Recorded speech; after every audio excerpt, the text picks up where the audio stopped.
Union council की सतह पर, नेबरहुड पे, बाकी जगह पे आपकी परफॉर्मेंस बहुत अच्छी रही है। आपके जो काउंसलर हैं या आपके मेंबर हैं वो काफ़ी तादाद में आए हैं, मौलाना फजल रहमान से भी ज़्यादा हैं, बाकी पार्टियों से भी। इस पर इतना शदीद रद्द-ए-अमल। और दूसरा, आपका आइन इजाज़त देता है सदर को कि वो मुंतखब ओहदेदारों को बर्खास्त करके अपने नामज़द कर दें, जबकि आपकी जमात की या खान साहब की खूबी ये थी कि वो इंतखाब पर यकीन रखते हैं, नामज़दगियों पर यकीन नहीं रखते। देखिए, बुनियादी तौर के ऊपर तो इरशाद आरिफ साहब, जो आपने फरमाया कि हमें जो है वो बुनियादी सतह के ऊपर नेबरहुड काउंसिल्स के अंदर बड़ी तादाद के अंदर वोट मिले हैं, लेकिन इससे बढ़ के भी जो बल्दियाती इलेक्शन है, आप ये देखें कि हमने बराह रास्त मेयर्स के इंतखाबात करवाए हैं। पहले तो आपके इल्म में था कि जो इंतखाबात बल्दियाती होते थे, एक तो वो टूथलेस होते थे, इख्तियारात नहीं होते थे, दूसरा जो चेयरमैन, वाइस चेयरमैन, काउंसलर्स के जो वोटों की खरीदो फरोख्त होती थी, जिसको इनडायरेक्ट इलेक्शन हम कहते थे, उससे नाज़म या डिस्ट्रिक्ट मेयर या सिटी मेयर या तहसील मेयर जो है वो मुंतखब हुआ करते थे।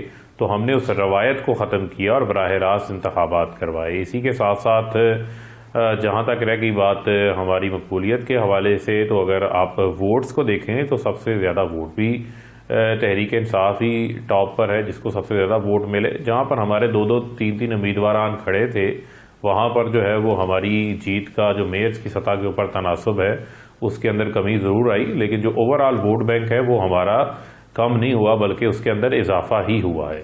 जहाँ तक रहेगी बात, आपने कहा तंजीम साजी के हवाले से, तो ज़ाहिर बात है हर सियासी जमात का ये इख्तियार है कि वो अपनी पार्टी को मुतहरक करने के हवाले से सियासी हिकमत अमली, नई सियासी हिकमत अमली बनाने के लिए जो है वो तंजीम साजी करती हैं, और हमने भी यही काम किया है। और हम अपने जो आगे इंतखाबात आ रहे हैं, पंजाब में भी बल्दियाती इंतखाबात हैं, खैबर पख्तूनख्वा के अंदर भी जो है वो दोबारा दूसरा मरला है इंतखाबात का, और इसके अलावा 2023 के अंदर जो है वो हमारे आम इंतखाबात भी आएंगे। उस हवाले से मैं समझता हूँ कि ज़रूरी है कि पार्टी को जो है वो दोबारा से जो है वो फाल किया जाए, नए सिरे से जो है वो तंजीम साजी को मुकम्मल किया जाए। जो हमारा आइन है, उस आइन के अंदर जो है वो उसको मज़ीद बेहतर करके जो है वो नाफिज़ुल अमल किया जाए। और तहरीक इंसाफ वाहिद जमात है, आपने दुरुस्त कहा कि हमने अपनी जमात के अंदर भी इंतखाबात करवाए, इंतखाबात के जरिए हम अपने ओहदेदारान को सामने लेकर आए थे। फारूक साहब फारूक साहब सुन रहे हैं कि आप आइन में भी कोई तरमीम कर रहे हैं, आप आइन अपने जमाती जो आइन है उसमें भी कोई तरमीमें कर रहे हैं, कोई तब्दीली कर रहे हैं? जी बिल्कुल, उसको हम रिव्यू कर रहे हैं आइन को भी। उस हवाले से कि हमारी जो एक आइनी कमेटी है वो उसके ऊपर काम कर रही है, उसका बगौर जो है वो जायज़ा ले रहे हैं, और जो तरमीम होंगी, तरमीम करके हमारी वो पार्टी की जो वेबसाइट है उसके ऊपर हम आइन को नशर करेंगे और उसके मुताबिक ही चलेंगे। पहले भी हम पार्टी आइन के मुताबिक काम कर रहे थे, अब भी करेंगे। जी, वज़ीर आज़म ने ये कहा कि मियाँ नवाज शरीफ साहब की नाअहली ख़त्म करने के लिए और मुल्क में वापस लाने के लिए कुछ दरूने पर्दा हो रहा है। वज़ीर आज़म की सतह पर जब ये कहा जाता है तो इसका मतलब है कोई सीरियस मूव है, कोई ना कोई कोशिशें हैं। ये कौन कोशिशें कर रहा है? देखें, हमारे लिए जो है वो कोशिशों का मामला नहीं है। बुनियादी तौर के ऊपर नवाज शरीफ को जो है वो जो 4 फ्लैट्स जो उन्होंने तस्लीम किए, उसकी मनी ट्रेल वो नहीं देख सके, उनको नाअहल किया गया, उनको सज़ा हुई 10 साल की। सुप्रीम कोर्ट ने उनको जो है वो सज़ा दी ता हयात। उसके बाद इलाज करवाने के लिए वो यहाँ से गए, आज तक वापस नहीं आए। पाकिस्तान के अंदर जो है वो लापता है, जुडिशल कस्टडी से बाहर इलाज करवाने गए थे। अब बुनियादी तौर के ऊपर नवाज शरीफ की जो वीज़ा एक्सटेंड करने की एप्लीकेशन थी वो मुस्तरद हुई।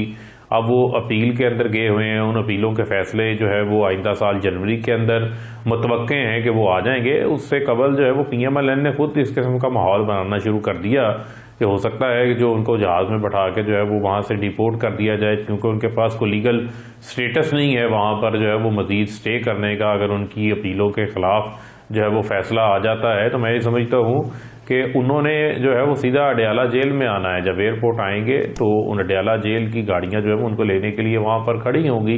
बुनियादी तौर के ऊपर तो अदालत उन्हें मफरूर करार दे चुकी है ना। आप देखें उनकी सज़ाएँ इस्लामाबाद हाई कोर्ट जो है वो बहाल कर चुकी है, उसके खिलाफ सुप्रीम कोर्ट में उन्होंने अपीलें नहीं की। उनकी सज़ाएँ जो है वो फाइनल हो चुकी हैं, तो मैं ये समझता हूँ कि अब इनके पास और किसी किस्म का कोई रास्ता ही बाकी नहीं है। और मैं समझता हूँ आर्टिकल 62-63 के तहत उनकी नाअहली हुई है। जब नाअहली लाइफ टाइम है, उसमें आइन बड़ा क्लियर है, तो मैं समझता हूँ कि फिर उनकी जो नाअहली खत्म करने का तो सवाल ही पैदा नहीं होता। वज़ीर आज़म साहब ये कहते हैं कि उनकी नाअहली ख़त्म कराने की कोशिशें की जा रही हैं। ये कोशिशें किसकी जानिब से की जा रही हैं? उनकी पार्टी तो पहले दिन से कोशिशें कर रही थी कि उनकी नाअहली ख़त्म हो, लेकिन पार्टी के अलावा कौन है जो कोशिशें कर रहा है और कोशिशों में मुआवनत कर रहा है? देखिए, मैंने तो आपको पहले कहा कि जो हमारा आइन है वो इस हवाले से बड़ा क्लियर है। जो 62-63 है उसके तहत सुप्रीम कोर्ट ने उनको ताहयात नाअहल किया है। इसके अलावा जो है वो नैब कोर्ट ने उनको सज़ा दी, 10 साल की सज़ा दी। वो एक नाअहली उसके अलग है, क्योंकि जो है वो स्टैट्यूटरी नैब का लॉ है, उससे बड़ा जो है वो आइन है। आइन में 62-63 मौजूद है। लिहाजा अगर कोई जाके रिव्यू की पटिशन भी दायर करता है तो रिव्यू का ऑप्शन भी वो उससे पहले ले चुके हैं। अगर 62-63 को इंटरप्रेट करने की कोई बात करता है तो नवाज शरीफ के अलावा और लोगों को भी सजाएं हुई हैं। तो लिहाजा मैं समझता हूँ कि इसकी गुंजाइश ही मौजूद नहीं है। और मैं पाकिस्तान के आइन को जो है वो सुप्रीम मानता हूँ। पाकिस्तान के आइन में जो है वो बड़ा वाज़ेह है, इस हवाले से किसी किस्म की कोई गुंजाइश ही मौजूद नहीं है। अब इनको सिर्फ आना है, आकर इनको जेल में जाना है, अपनी सज़ा पूरी करनी है, लूटा हुआ पैसा वापस करना है। लिहाजा अगर कोई इस किस्म के बारे में सोचता है या किसी की ख्वाहिश है, वो ख्वाहिश जो है वो पाकिस्तान के आइन को सुपरसीड नहीं कर सकती। अच्छा फ़ारूक साहब, ये फरमाएं कि इस वक्त आपसे ये जो इलेक्शन हुए बल्दियाती KP के, उसकी वजह से हमला आवर हो गया। आज बिलावल साहब भी बेनज़ीर साहिबा की बरसी में बहुत खूब गरजे बरसे। उन्होंने कहा कि पीपल्स पार्टी लाहौर से उसका सफ़र का आगाज़ हुआ था, बनी थी लाहौर ही से, हम मौजूदा हुकूमत के ख़ात्मे का सफ़र शुरू करेंगे। मुस्लिम लीग नून ने नवाज शरीफ साहब की वापसी का शोशा छोड़ दिया आपके बकौल। मौलाना फजलुर रहमान ने यानी ये तो आप मानेंगे ना कि आपके वोट सबसे ज़्यादा हैं, 8 लाख से ज़्यादा हैं, लेकिन 1% कम है मौलाना फजलुर रहमान के, और वो भी तारीखें दे रहे हैं। तो क्या इस माहौल में अगले जो इंतखाबात पंजाब में आप करवाएंगे वक्त पर, या टालने की कोशिश करेंगे? और कराएंगे अगर तो नतायज क्या आप तवक्को कर रहे हैं? देखें बात यह है कि जो जुल्फ़िकार अली भुट्टो की पीपल्स पार्टी थी, बीबी शहीद की जो पीपल्स पार्टी थी, उसको आसिफ अली जरदारी ने ख़त्म कर दिया। जिसको कोई डिक्टेटर या आमिर ख़त्म नहीं कर सका, उसको आसिफ अली जरदारी ने जो है वो ख़त्म कर दिया। आप ये देखें कि लाहौर से की बढ़ के मारने वालों का आप हशर नशर तो ये देखें कि इस टाइम खैबर पख्तूनख्वा के अंदर नून लीग पीपल्स पार्टी फारिग हो गए। वहाँ पर उनके उम्मीदवारान नज़र नहीं आते थे। शाद आरिफ साहब को दूरबीन से भी ढूंढे तो नज़र नहीं आते थे, कोई नज़र ही नहीं आता था वहाँ पर। उसके अलावा जो है आप देखें तो ये एक अंदरूने सिंध की एक जमात बन गई सुकड़ के। जो पीपल्स नून लीग है वो सेंट्रल पंजाब की